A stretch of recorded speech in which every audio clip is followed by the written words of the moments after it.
उपोषण जे आहे ते स्थगित झालेलं आहे, मागे घेण्यात येत आहे। महाराष्ट्राकरता ही चांगली गोष्ट झालेली आहे की 10 दिवसापासून जे उपोषणाला बसले होते, तर आमचं मंत्रिमंडळाचं जे शिष्टमंडळ मुख्यमंत्र्यांनी पाठवलं होतं त्यांचा मान राखून त्यांनी या ठिकाणी उपोषण सोडलेलं आहे।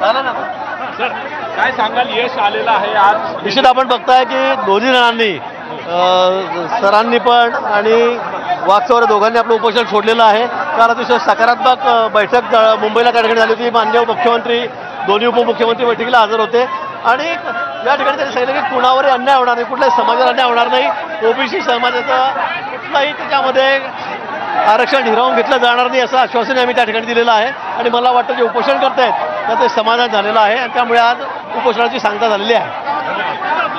भुजबळ साहेब आहेत आपल्यासोबत। सर नाही बोलला यश आलेलं आहे सर, काय करते?